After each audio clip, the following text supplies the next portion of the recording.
Welcome to Module 2.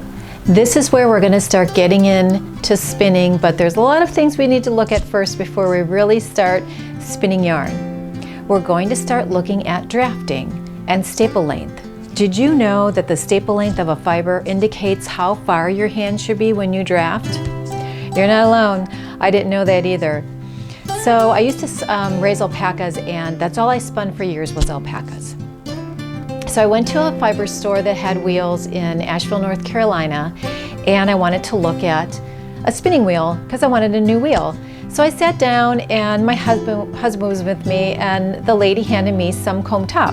I thought, okay, I'll spin this, and I'm thinking, well, I know everything about spinning. I've been spinning for years, and my alpaca turns out pretty nice. So I started spinning it, and I couldn't get it to draft.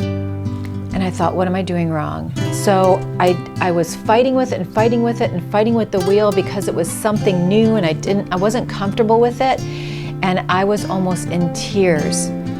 So she said, put your hands a little further apart because the staple's a little bit longer.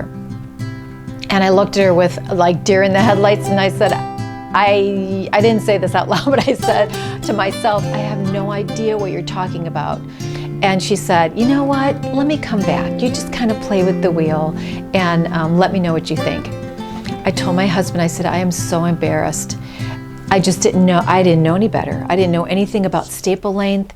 And if you don't know anything about staple length, you are not alone. There's so many people that don't even understand what a staple is, but that's okay. This is all about the journey and learning. And this is going to give you the key that you need for good drafting.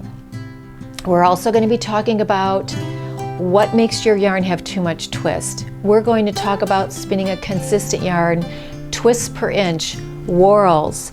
We are going to do a little bit of math, and I want you to try to get a grasp on this because it's going to give you the tools you need and the knowledge to spin the yarn that you want. In fact, you can take a whorl size and change the twist per inch by just changing a couple things in that mathematical equation.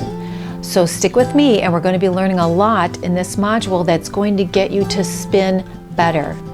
We're also going to be looking at the relationship between your treadling and your drafting. It is a rhythm. It's a rhythm. It's sort of a dance. So we're going to do kind of a weird exercise to get you to get in the rhythm of your treadling and your drafting together, because that is also the key to consistency. So Module 2 is going to be a big eye-opener, so let's get started.